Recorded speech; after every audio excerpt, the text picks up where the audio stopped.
Hello කොහොමද ඔයාලට මම දන්නවා ඔයාලා හොඳින් ඉන්නවා කියලා. ඉතින් අද ව්ලොග් එකකින් මම ඔයාලට පෙන්වන්න යන්නේ මගේ බර්ත්ඩේ එක දවස මොනවද වුනේ කොහොමද ඒ දවස ගෙවුනේ කියලා. ඉතින් වැඩි කතා නැතුව අපි ව්ලොග් එක පටන් ගමු.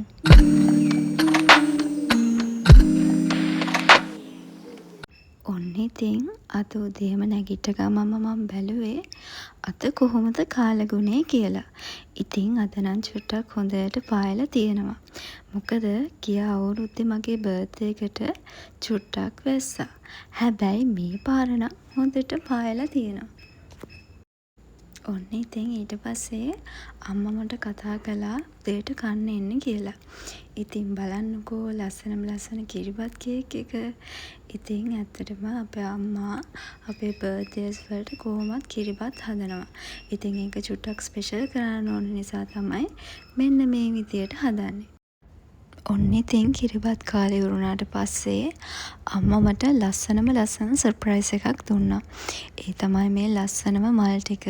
ඉතින් බලන්නකෝ මං ආසම මල් වලින් අම්මා ලස්සනටම තෝරගෙන ඇවිල්ලා. ඉතින් මං කලින් දවසේ ගෙදර හිටියේ නැහැ. අම්මා ඒ දවසේ තමයි මේ ටික අරන් ඇවිල්ලා තියෙන්නේ.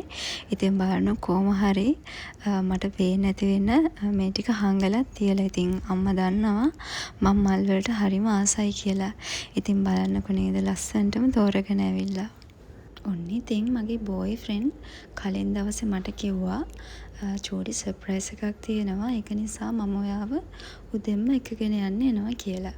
ඉතින් එයා උදෙන්ම ඇවිල්ලා මට මෙන්න මේ ලස්සන මල් එක දුන්නා. ඉතින් ඒකත් හරිම ලස්සනයි. ඉතින් එයා දන්නවා කොහොමත් මම මල් වලට ආස කෙනෙක් කියලා. ඉතින් බලන්නකෝ ඊළඟට මොකද්ද මේ සර්ප්‍රයිස් එක කියලා. ඔන්න බලන්නකෝ මෙයා මට කියපු දේ. මෙයා මට අපේ ගෙදරදී කිව්වා මගේ වොච් එක දාලා ඇවිල්ලා ඒක නිසා අපි ඒකත් යන ගමන් අරන් යමු කියලා. ඔන්න ඊට පස්සේ එයාගේ ගෙවල් ලං වෙද්දී මට කිව්වා මගේ වොච් එක ගිහින් අරගෙන එන්න කියලා.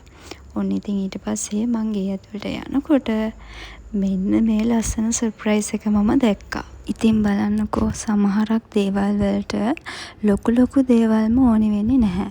ඉතින් පොඩි දෙයකින් හරි තමන්ගේ පාර්ට්නර්ව එතකොට අපි ළඟින්ම ඉන්න අයව සතුටු කරන්න පුළුවන් නම් ඒක තමයි අපිට හම්බ වෙන ලොකුම ගිෆ්ට් එක. ඉතින් මම නම් හිතන්නේ ඒ විදිහට. ඉතින් මගේ මේ බර්ත්ඩේ එක දවසේ මෙයා හරිම ආදරෙන් මට මේ ටික ලෑස්ති කරලා තිබුණා. ඉතින් මට ඒ දවසේ ගොඩාක් සතුටු හිතුණා. ඉතින් බලන්නකෝ මේ කේක් එකේ ලස්සන ඒ වගේම තමයි මේකේ රසත්. ඉතින් මේකේ ඇතුළට හොඳට ස්ට්‍රෝබෙරිස් එහෙම දාලා තිබුණා. ඉතින් මගේ බෝයි ෆ්‍රෙන්ඩ්ගේ ඔෆිස් එකේ අක්කි කෙනෙක් තමයි මේ කේක් එක හදලා තියෙන්නේ. ඉතින් හරිම ලස්සනට තිබ්බා. ඉතින් කොහොම හරි ඉතින් බෝයි ෆ්‍රෙන්ඩ් දීපු ෆොටෝ එකේ විදියටම කේක් එක ඒ විදියටම ලස්සනට තිබුණා. ඉතින් මගේ මේ බර්ත්ඩේ එක දවස හරිම ලස්සනට තිබුණා. ඉතින් තව දෙයක් කියන්න ඕනේ මගේ බෝයි ෆ්‍රෙන්ඩ් ගැන. ඉතින් එයා හැමතිස්සෙම බලන්නේ මාව සතුටින් තියන්නේ. ඉතින් මට මේ දීපු බර්ත්ඩේ සර්ප්‍රයිස් එකට ඉතින් ඔයාට ගොඩාක් ස්තුතියි. ඒ වගේම ඔයාට ගොඩාක් ආදරෙයි. ඒ වගේම මට මගේ බෝයිගේ අම්මයි අප්පච්චිත් ඉතින් තෑගි දීලා තිබුණා. ඉතින් අම්මයි අප්පච්චිටත් ගොඩාක් ස්තුතියි. ඔන්න ඉතින් ඊට පස්සේ අපි ඉතින් කේකුත් කාලේ වුණාම මෙන්න මෙයා මට කිව්වා තවත් චූටි සර්ප්‍රයිස් එකක් තියෙනවා කියලා. ඉතින් එහෙම කියලා මාව එක්කන් ගියා සිනමන් ලයිෆ් එකට ලන්ච් වලට. ඉතින් අපි බලමු එදා දවසේ මොනවද ලන්ච් වලට තිබුණේ කියලා.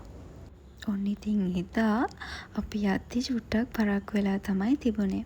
ඉතින් ඊට පස්සේ අපි ගිය ගමන්ම ලන්ච් ගත්තා. ඇත්තටම මේ වෙලාවේ අපි දෙන්නම ගොඩාක් බඩගින්නෙන් තමයි හිටියේ. ඉතින් ඊට පස්සේ තමයි මට මතක් වුණේ අනේ මට මේ ටික වීඩියෝ කරගන්න බැරි වුණානේ කියලා. ඊට පස්සේ ඉතින් මම කෑම කාලේ වුණාට පස්සේ තමයි මේ ටික මට වීඩියෝ කරගන්න උනේ.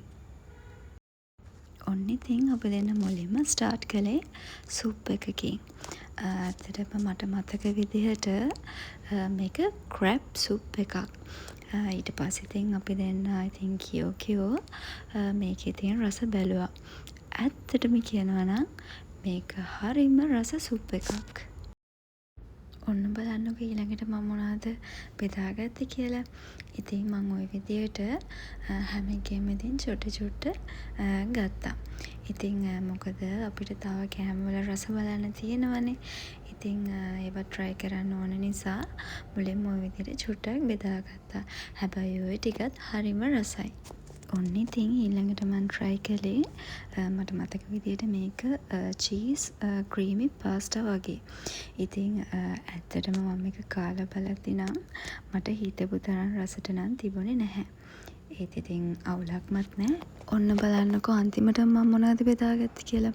ඔන්න ඉතින් අන්තිමට මම ගත්තේ ශ්‍රී ලංකනුයි ඉන්දියනුයි දෙකම mix කරගෙන. ඉතින් මෙතන මම මටන් බිරියානි චුට්ටකුත් ගත්තා. ඒකත් හරිම රසයි. ඒ වගේම තමයි කැෂූ කරි. කැෂූ කරි කියන්නේ මගේ ආසම දේවල් වලින් එකක්. ඊට පස්සේ මම තව දෙයක් try කළා. ඒ තමයි මඤ්ඤොක්ක. සාමාන්‍යයෙන් මං ගෙදර ඉන්නකොට නම් එච්චර මඤ්ඤොක්ක ගන්න ආස කෙනෙක් නෙවෙයි. හැබැයි මේක කාලා බලද්දි නම් හිතුවට වඩා රසට ඒකත් තිබුණා. ඉතින් එක්කෙනෙක් මට විහිළු කළා ගෙදරදී නම් මේවා කන්නේ නැහැ. හැබැයි මේ ඇවිල්ලා නම් මේවා කනවා කියලා. හැබැයි ඒ මම බෙදාගත්ත හැමදේම හරිම රසට තිබුණා. ඔන්න ඉතින් මේ වෙලාව වෙනකොට නම් මට මතකයි අපි දෙන්නගෙම බඩ හොඳටම පිරලා තිබුණා කියලා. හැබැයි මේ අයිස්ක්‍රීම් එක නම් අනේ මට තාමත් මතක් වෙනවා. ඒක ඒ තරම්ම රස අයිස්ක්‍රීම් එකක්. හැබැයි ඔයාලා දැන් දකින්න එක නම් එච්චර රසට තිබුණේ නෑ. ඒ කියන්නේ ඉතින් මං ආස රසට තිබුණේ නැහැ. හැබැයි ඉතින් නරකමත් නෑ. ඉතින් ඔහොම ඉතින් අපි දෙන්න චූටි කතාවකුත් දාගෙන මම ඉතින් අර අයට චුට්ටක් කව අපි දෙන්නගේ ඉතින් කාලය මෙහෙම ගත කළා. ඉතින් ওই විදිහට තමයි එදා දවස තිබුණේ. ඉතින් මෙන්න මේ විදිහට තමයි එදා මගේ බර්ත්ඩේ එක දවස ගෙවුනේ. ඉතින් ඒ වගේම අපි ආදරය කරන අයත් එක්ක තියෙන මේ වගේ පුංචි විශේෂ දවස් කවදාවත් අමතක කරන්න දෙන්න එපා. මොකද පුංචි දේවල් වලින් අපිට ලැබෙන සතුට කවදාවත් ගන්න බැරි නිසා. එහෙනම් ඉතින් අදට මම ගෙහෙන්න එන්නම්. තවත් දවසක තවත් අලුත් ලස්සන vlog එකක් අරගෙන මම එන්නම්. එතකන් ඔයාලත් පරිස්සමෙන් ඉන්න. Thank you for watching. I'll see you in my next vlog. Love you all.